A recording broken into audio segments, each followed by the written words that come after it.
And I was just sort of like walking along the road trying to take some pictures there, and you can walk along the side of the road and there's the bog right there. And I was just kind of standing with my camera and I saw an otter in real life, which was like the coolest thing I have ever seen. Yes, it was amazing. And I was totally alone. And so I'm just like freaking out in my mind of how excited I am, and then like trying to be quiet and then like trying to figure out where it's going to come up so I can take the picture. And yeah, it was so cool. Welcome. This is Lauren Stites, and you are listening to Her Side of the Trail.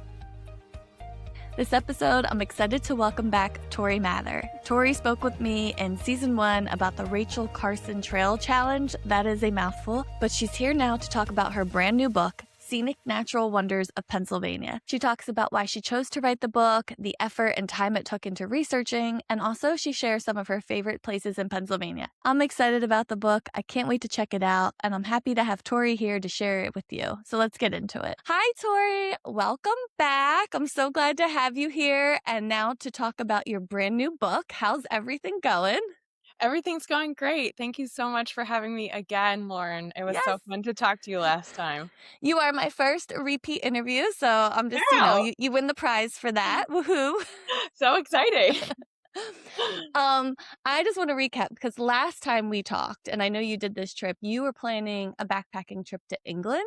Yes. Do you want to share just like a little bit about that and how that went? Absolutely. So it's a trail called the Cumbria Way, and it's in the Lake District of England. It is 70 trail miles long. My Garmin clocked it at 78. So we did it over 5 days. And it was super awesome. We did it like end of May, early June. It did rain a lot, so like we had wet feet for probably like 70 miles of the 78 miles we hiked, but it was worth it. The scenery was amazing. It's like not too popular of a trail, so it wasn't crowded. You like go in and out of all these very cute towns. That sounds so fun. Yeah, it was great. I hiked my probably like a pound and a half of camera gear, and I think most of my photos were of like baby sheep.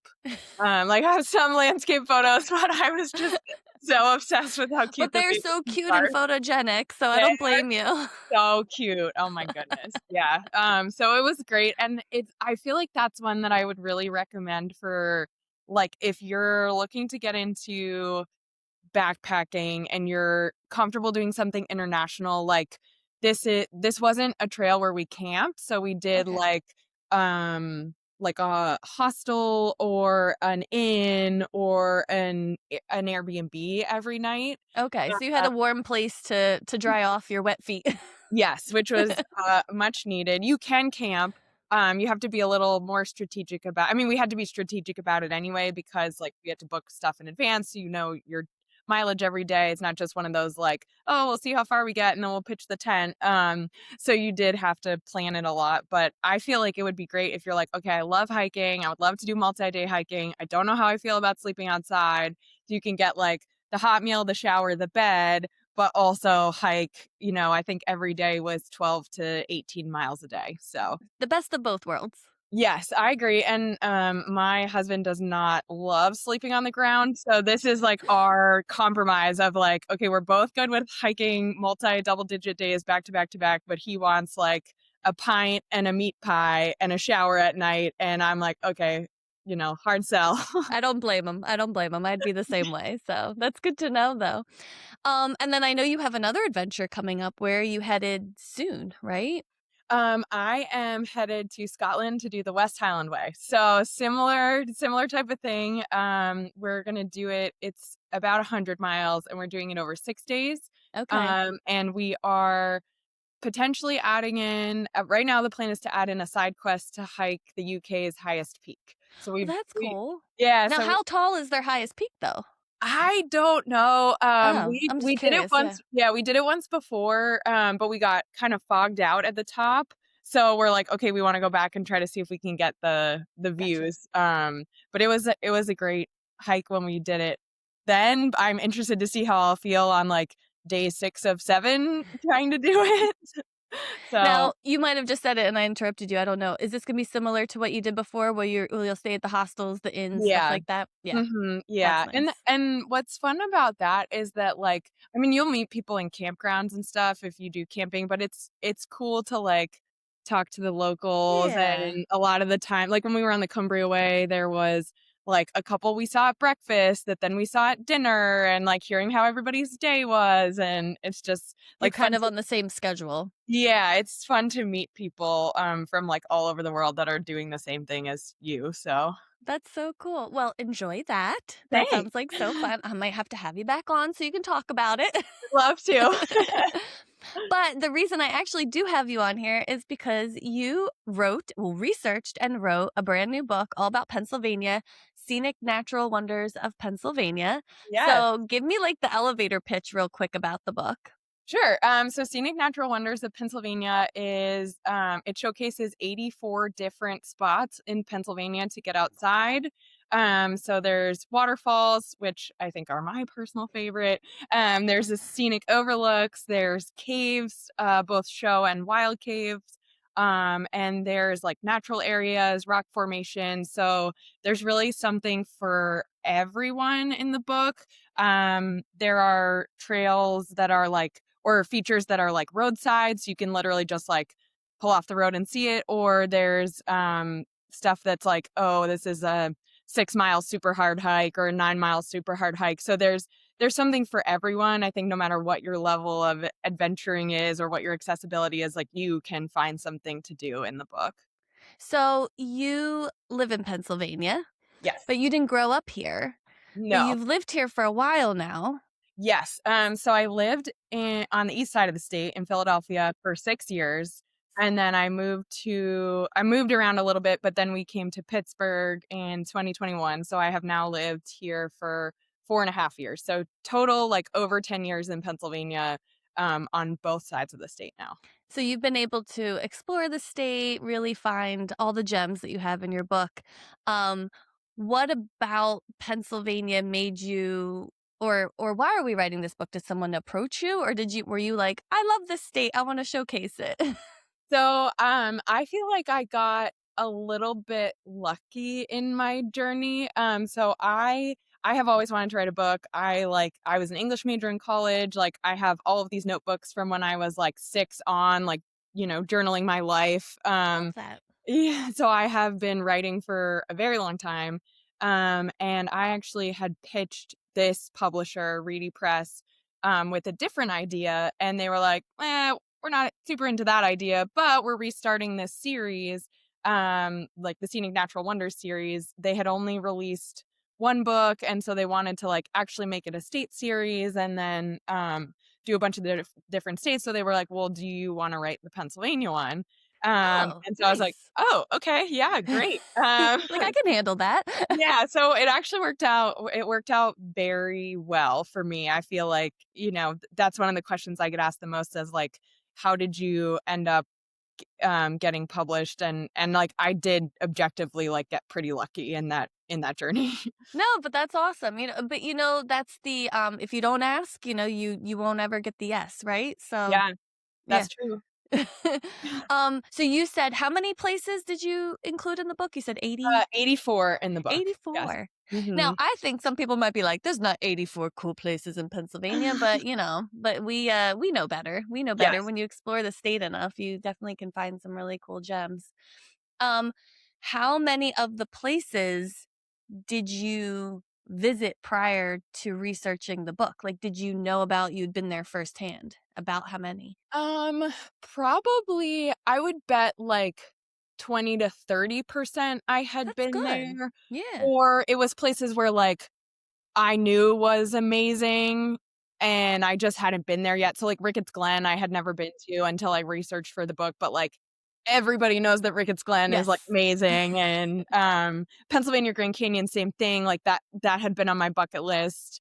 And then when it was time to write the book, I was like, okay, well I was going to go here anyway and I obviously know that it's amazing and so I would say I probably had been to like yeah, probably 20 to 30% and then throughout the research process, so, like, I'm a spreadsheet person, like, anyone who knows me knows that I, like, love a good spreadsheet, and Love a good so spreadsheet, yes. yeah, and so when I first started researching, I kind of, like, brain dumped all of the places that I thought would be good, and then I tried to kind of map them out by, like, region, accessibility, like, what type of feature they were because, like, as a kind of a project manager background, it's like you have to treat the book a little bit like a balanced portfolio where like, okay, I love waterfalls and I love like 7 mile hikes, but if I just wrote a book that was 7 mile hikes to waterfalls, like that's obviously very limiting. So trying to balance like, what do I like and what do I like to do versus what do I think would be, appealing A for a universal larger audience. yeah. Mhm, yeah. So, I'm sure there are places where I'm sure there are things where people will be like, "Oh my god, I can't believe you didn't include insert this place here," and Yes, it's there's always a place that you're missing. yeah. Mhm. And I think part of it is like, I made very deliberate decisions on, like, what to include versus what not to include, based on kind of, like, mapping everything out, trying to make sure every county in the state had a place that was, like, close enough that people could get to. So, yeah, it was a pretty interesting process. I think I started my spreadsheet with like 150 or 175 potential ideas and Oh, then wow. kind of like You had knocked to them narrow down it down, yeah. as I either visited and was like, I don't know if this is like quite good enough, or as I was like, oh, cool, I have 8 waterfalls in the Poconos, like I need to pick like 3 or 4. As much as I would love to have all of them Yes. in there. Yeah. Well, that could be another book, Yeah. Waterfalls of the Poconos. Yeah. Now, so you did say how you came up with a list, like, you did some research. Now, the research, was it, like, friends and family saying, "Oh, Tori, you need to include this," or was it, like, online, Instagram, social media kinda stuff? Where did you find these places? So I am a blog person. So I looked at blogs, I would say for the most part. I did ask around, like people who have lived here for a long time, kind of was like, "Hey, I'm starting this project. Like, is there anywhere cool near you?" Especially places that I had not spent a lot of times. Like, is there anything cool near you that you think like I wouldn't be able to find? I also reached out to a bunch of different DMOs. So for listeners, that's a destination marketing organization. So that's like your visit Pittsburgh, your visit Philadelphia, your visit the PA Wilds. It was really nice to be able to have like I think it opened the door to more conversation. Sometimes to be like, "Hey, I'm doing this research. Like, what are your thoughts? What do you think is good?" So that was nice to have conversations with like destination marketing professionals who live in the place and Yes, like, and they know their region, they know yeah, what's good. yes. Yeah, and I would say, like, every person that I've talked to at a DMO, like, the amount of facts that they can just spout off the top of their head is so impressive. Like, every single person I talked to, was great. So that was also, I think, something that I would not have even known existed if it wasn't for, like, the content creation aspect, of my work. But knowing that it existed, like, it's such a good resource, and I would recommend to, like, anyone planning a trip anywhere, like, whether it's in Pennsylvania or Michigan or California, like, go to the DMO website first because they have put a lot of time and energy into researching and, like, providing guidance for their region. So, how long did this take? Usually books take a while. Is this like a couple-year process for you? So I signed my I signed my contract, I think, in June or July of 2024, and then really started, like, planning out all my trips in August of that year, and then finished the first draft, August 15th of 2025. So it's basically like a full year end to end, I would say. You work full time. This isn't your full-time gig. So, like, how often were you out and about? Were you, like, every weekend you were somewhere else in the state? Yeah, it was a lot. I actually this was another spreadsheet that I kept track of that I want to do again this year is, like, how many days I was away from home and, like, where I was for each of those days. Like, was I on a press trip? Was I on a research trip? Like, did I go stay with my parents? Was I visiting a friend? And so I was actually away from home 101 days last year. Oh my So goodness, that's a it was lot. a lot of time away from home. Yeah. My dog was definitely like, ma'am, like, please come home. And I also would like to get a little more like value out of my mortgage this year. 'Cause it's like, oh, cool. I'm paying my mortgage and I'm not even sleeping at home for most of the year. But that's I mean, it's awesome that you're able to do that, that you had the Yes. time and flexibility to go to all these places, not just to research the book, but also see friends and family and stuff like that. So, but yeah, Yeah. maybe this year, maybe we're a little bit more home based this year. Yeah.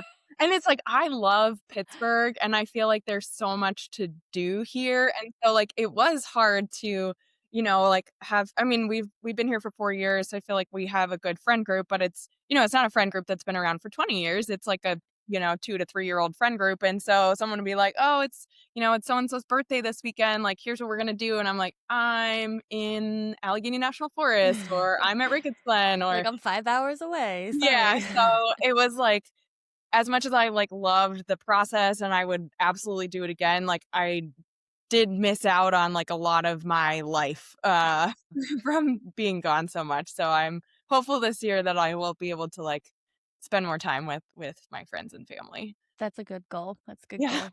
goal. So while you were researching and visiting these places, did you learn any like new and interesting facts about Pennsylvania that you were like, "Oh, I had no idea." Yeah, so I think, one of the coolest things for me was the caves. So I knew that I wanted to include caves because like, they're very cool, very unique. One, didn't really know anything about caves when I first started researching, and 2, like, was kinda like, "Ugh, caves, like, ugh, I'd rather be outside. I'd rather like, how cool can this really be?" And the first cave I Very went cool. Yes, yes, I learned that they're very cool. I went to Lincoln Caverns in Huntington County, and was chatting with the owner and, like, her wealth of knowledge about like, I learned in I think it was, like, a 45-minute or hour-long conversation, like, I learned more about caves than I knew in my entire life, and, like, it was fascinating, and then I went on the tour, and I was like, "This is so cool," and so I feel like that completely like, now I'm like anytime someone asks me for something cool to do in a region with a cave, I'll be like, "Oh, yeah, you should go to that cave." And they're like, "What do you mean a cave?" So I think that was very cool for me and something I didn't expect. I think also, like, the role of caves in bat conservation, super fascinating, like, that's something I didn't really know about, and so that was something where, like, my publisher wanted me to get photos that were, like, pretty. And so, unfortunately, Pennsylvania from, like, November to April, depending on where you are in the state, Yeah, is not little always gray. the prettiest. Yeah.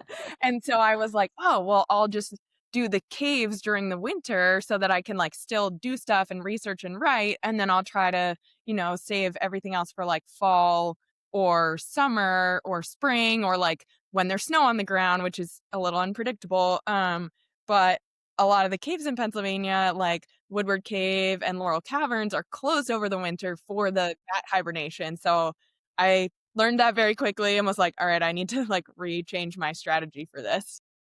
Yeah, I think Crystal Cave also closes for the winter. I don't know if it's for the bats, but I know they're also closed. So Yeah. yeah, there was, like, a couple years ago, there was a big, like a white fungus, I think, like the white nose Mhm. fungus that Yeah. affected bats here, and they had volunteers in, like, the early spring go into caves and count all the bats. I'm like, "I wish I couldn't do it that weekend or else I would 100% have done it because I love bats, I think they're so fun." They are such unique animals, and yeah, and that's, like, that disease, the white nose syndrome is devastating for the bat population, and learning about that, and then, like, how much bats contribute to the ecosystem by eating, it's, like you should look this up after the podcast because 'cause I'm probably gonna butcher it, but it's something where, like, a bat can eat, like, a pound of insects every night they go out or something crazy where They you're do eat a lot though, yes, yeah, yeah. and as someone who, for some reason, am, like, very appealing to mosquitoes, I'm like, "Yes, bats, like, please eat all the mosquitoes." Where we live, we actually do have a lot of active bats, so it's really nice at, like, dusk, you see them flying around. One, I always think they look so silly because they look like they're trying so hard to stay up, Yeah. it's like they're like, "We're not actually meant to do this?" But I'm like, "Eat all the mosquitoes, please, get them all." Yes. Seriously. Yeah, that's really awesome. Well, that's cool. So you did the caves. Now you said you did some show caves and you also did some natural caves, is that correct? Yeah, so I have one wild cave in the book, and Or that wild cave, yes. yeah, They're and all that natural. I'm that a okay. little bit freaked me out. So this cave, you have to get it's called Tituna Cave, and it's in the western part of the state, I think in Blair County. And you have to get permits from the, like, I'm gonna mess up how you It's say okay. the cave society, but it's like Spelunkical Society or something. You have to get permits, and when you, like, get the permits, you have to read this waiver that's basically like, "You could die in this cave," and so that, freaked me out a little bit. I was not going there alone. Um but it is a cave that they, like, tried to make a show cave, and then it got taken over by either the Western Conservancy, and then I think, like, somehow ended up with the Cave Society, but it's, like, a natural area and water flows through it. Oh, So you can explore it. If people want to do that, I would recommend that they, like, have experience in that and be very prepared, because, yes, people have died there, and so, like, that's something where I was also a little bit back and forth about including that one because, like, there is obviously a much higher risk if someone who is not prepared, like, goes and tries to do this, but I think because of the permit aspect and because you are basically, like, trespassing on this property if you show up and you don't have a permit, I felt okay that, like, people who would go there would be prepared by all the documents that the Cave Society, like, makes you read and sign, and it was really interesting, honestly, and stuff that I didn't know about before. that's really cool. I mean, just to go back, like, I like caves. We've visited several. I'm like, I could never get enough caves because also just, like, how they're formed and, like, whether there's water inside or not and what kind of rock, that the caves are made out of. It's just they're so fascinating. So, Yes. I'm glad you included them in your book because yeah, we have at least, like, I think, like, 5 or 6 in the state, right? Something like Yeah, that? we have 7 show Oh, caves, 7. maybe 8 show cave now I'm like, was it 8? It's either 8 show caves and 9 with Tituna, the wild cave, or 7 and 8. Yeah, so we have a fair amount, so Yeah, not as many as Virginia, I guess, but yeah. so of all the places that you got to visit, maybe of the new ones, like, even though, you've been to some before that, did you have anything that, like, stood out as a favorite for you or a couple that were like, "I'm so glad I got to finally be here"? I think Ricketts Glen, I mean, was an amazing one, like, I had that on my list to visit, like, when I lived out in Philly, and then it just, like, never worked out, and so I was happy to finally go, and I mean, it was so So cool, like beautiful, yeah. yeah, yeah. I will say, like, I think people don't realize how hard that hike can be, like, it is not a short hike, and it has a decent amount of elevation, and so, like, when we were there, I saw a family with, like, some pretty young kids descending one of the, like, very steep staircases next to the Yeah, and waterfall there's no where there's railings. no railing, and so, like, I would not recommend it for people with young kids, Yeah, no, I agree. yeah, like, I think probably, like, a 7 or an 8-year-old that's, like, sure-footed and listens and thinks logically, like, Yes. um and for folks that are comfortable hiking that far, but, I mean, it was amazing, like, it was super cool. I was gonna say, if you want a family like, friendly version in Pennsylvania, go to Bushkill instead. That's They have railings there. yes. Yeah. And then I also really liked, and I had been to this place before I wrote the book and knew, like, as soon as I was starting to write, I knew I wanted to include it, was, Black Moshannon, like, the bog there, that's in Center County, so that's a state park in Center County. Learning about the unique plants and how the bog ecosystem works was very cool. And they have a great trail. It's just called the Bog Trail, and that's like a mile. It's wheelchair accessible. Like Oh, it's beautiful. You get views, and so, like, if you want something family friendly, that's a good one. They have all these like educational signs so you can learn about all the fun bog things. So I would say, like, I don't think about Pennsylvania and having bogs, you know? Mhm. But Actually, one of the other places that I really loved was, Tannersville Cranberry Bog. oh, Yeah, and so that's, like, up in the Poconos, and that is a place where, you if you want to go, like, through the bog, you have to go, on a tour, it's like an environmental tour through, I think, Kettle Creek, okay. State Park, environmental education system, and that is, like, so cool, and I was just sort of, like, walking along the road trying to take some pictures there, and you can walk along, like, along the side of the road, and there's the bog right there, and I was just kinda standing with my camera, and I saw an otter in real life, which was, like, the coolest thing I No, have I'm so ever jealous. experienced. It was amazing, and I I always say when I die, that's what I wanna come back as a river Mhm. otter. Yeah. Yes, and so, like, I have wanted to see an like, I love otters at the The zoo, cutest. and just, Yes. like, if my entire Instagram feed was otter videos, I wouldn't hate it, and so to, like, see one in real life was and I was totally alone, and so I'm just, like, freaking out in my mind of how excited I am, then, like, trying to be quiet, and then, like, trying to figure out where it's gonna come up so I can take the picture, and, yeah, it was so cool. That's so awesome.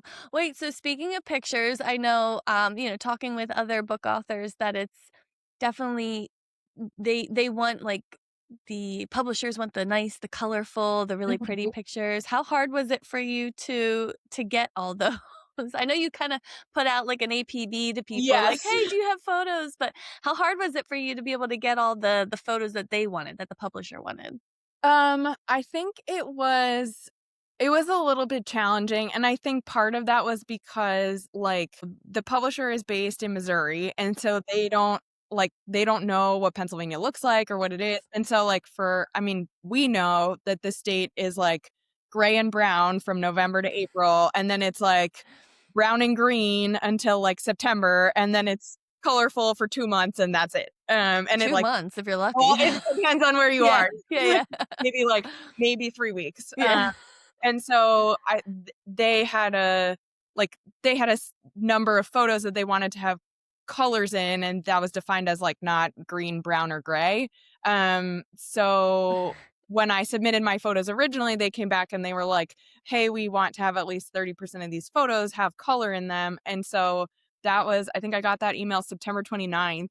So I, like, rearranged my entire fall travel schedule to, like, try to hit some of the places that I had already been, and, asking friends like you and other friends, like, if other people had photos because I really wanted to make sure that the book came out in the spring. I didn't wanna delay it, at all because I think, like, this is the best time of year to have it out. People Oh, are definitely, because planning people are trips. ready, getting their summer trips ready. They're Mhm. gonna explore Yeah. Pennsylvania. Yeah, so it was definitely a bit of a scramble, at the end, but I feel very lucky that I have people in my life that I can, ask for photos like yourself and, like some of the other great photographers like Kate Explores It All, Tiffany Oh, Odick from Got Lost on Purpose, Michelle Granera, The Adventures Abound, and then Aaliyah from Happily Ever Exploring, like, just very grateful that people were like, "Hey, yeah, I have this photo of this, this tree that has color on it and you can use it." So that was awesome. it's good to have a network for sure. Yes. Yes. But that's awesome. Yeah, I was thinking about that because I had interviewed another author and she was saying, like, she had been this was in New England and she had been to, all these different hikes, but she's like, "But I had to go back to them and I had to, like, run through the trail to get the picture of the waterfall or the swimming Yep. hole, and then, run to the next trail because she needed it all, the colorful thing." So that's what I Mhm. was wondering. Yeah, I had a similar experience. I went back to Harrisburg in the fall to hike Hawk Rock and get, like, photos, in the fall, but it was basically like so thankfully I have an office. I have to be in the office 3 days a week, and I can be remote on Monday and Friday. But I had worked out of our office out there, and I was like, "Okay, I'll do this hike in the morning before work because it's short, you can get it done." Um, but it was, like, rainy and disgusting, so in the morning, so I was like, "Okay, well, I'm not gonna, like, I can't get photos of that. So I basically had to like text my boss and be like, "Hey, I have to take 2 hours of PTO this afternoon." He was like, "Oh, is everything okay?" And I was like, "Yeah, I just have to do this hike for the like, I'm really sorry." Like, I have to do a thankfully hike. yeah, like, thankfully, he was like he knew about, like, the whole deadline and Yeah, everything, thankfully, like, very chill, but I just that's one of those things where, like, I do try to keep my worlds very separate in that respect, and so that was the one time where I had to, like, last minute take some time off to get that was my last one, and so, like, I submitted the book, like, the next day. that's amazing. It's good that you were already there too. So Yeah. that's good. Mhm. So speaking of hikes though, so it's a hiking podcast. How many hikes do you have listed in the book then? Oh, About. man, I would have to look. I think, like, probably Probably at least half of them have, some sort of hike, and I think That's it probably awesome. depends on, like, what you count as a hike, like, Well, for you said example like the trail at Black Shannon, like that I Mhm. would still consider that a hike, whether it's Yeah, wheelchair accessible or not. Yeah. So mhm. Yeah, like Beartown Rocks, that's not, like, technically a hike, but you can no, kinda, but like, you're sneak around. scrambling around, you're doing stuff. Yeah. Yeah. Yeah, Yeah. so Yeah. maybe with that definition, maybe, like, 70% of them have, like, some sort of hike, Did so you include the pothole in your book? I did include the pothole. I It was one of those things where, people had mixed reviews, I will say. Like, people were like, "Don't get your hopes up." And, I'm glad I didn't. But if you learn about, like, the geological history of it, like, it is actually cool that Pennsylvania has the world's largest naturally occurring pothole. But then you see it and you're like, "Maybe I wouldn't have taken a separate trip for this." So, it's interesting, I think. I did If include you're that in one. the area, if you're in the Yes. Northeast, Yeah. maybe Yeah, check it out. don't drive 5 hours to go see the pothole, but if you're in the area, go see it. I always think it's funny too that we have the world's largest pothole, like, naturally occurring because I feel like the 2nd and 3rd largest ones are on our road as well. Yes. Mhm, 100%. Alright, back to the book. So, when does the book come out for everybody who's interested in it? It comes out on April 15th, so Which this podcast will air the day before, so technically it'll come out tomorrow. exciting. It comes out tomorrow, yay! Yay! But April 15th. And then where can everyone find the book? So it is available, basically anywhere you get books. I would recommend that folks either if you want an autograph copy, you can buy it directly from me. So, Ooh, I like that. yeah, I have, if you go to either my website, mytrailsaремany.com, or if you go to my Instagram, at Tory Talks Trails, I have links to buy it directly from me. So, like, you could get an autograph copy. I'll send it right to your house. You can also buy it direct from my publisher, so readypress.com. They have free shipping, so that's a benefit there. And then it's also on bookshop.org, so if you wanna support your local independent bookstore, you can buy it online, get it shipped to you, and you just, like, pick which bookstore you want to support.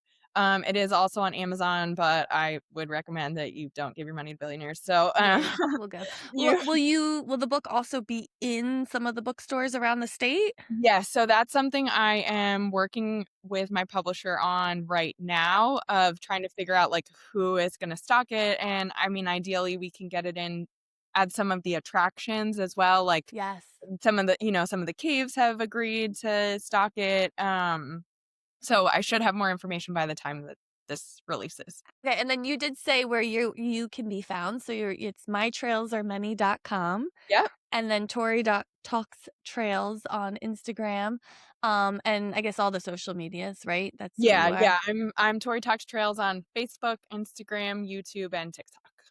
Tori, I'm so excited about this book. I can't wait to read it because I Thank feel like you. it's gonna become like my little like Pennsylvania bucket list guide. Like I'm gonna go through and see like, okay, I have been here. No, I haven't been here, so I gotta check it off. I'll make my own spreadsheet. Yeah, I have been thinking about, like, okay, should I make a spreadsheet for other people? Because there's pieces of information that I feel like the book has a lot, but it doesn't have everything. So, like, should I put GPS coordinates for people and just, figuring out things that maybe the publisher didn't want, but, like, is helpful information if you're look so Might be working on that. I mean, that could just be like a fun, like, because you're gonna stay near home this summer. Mhm. So that could be like a Yes, fun yes, project to do when the weather isn't quite conducive to get out and about near Pittsburgh. So, yes. And if you buy the book, the first photo you'll see is one of Lauren's photos. oh, So really? yeah, it's literally like the first one. So Yay! very I'm a excited. published photographer. Yay! No, that's awesome. Yay. But, well, again, I'm so excited. Thank you for coming on here to share about your new book, Scenic Natural Wonders of Pennsylvania. And again, when this podcast airs, it'll be available the next day. So definitely get your orders in, people. Um, thanks for hanging out, and I can't wait to hear about Scotland. Yeah, thanks for having me. I always enjoy coming to chat with you. Awesome. Thanks, Tor. Thank you for listening to Her Side of the Trail. There are more hiker stories to hear, so please follow along to hear them as soon as they come out.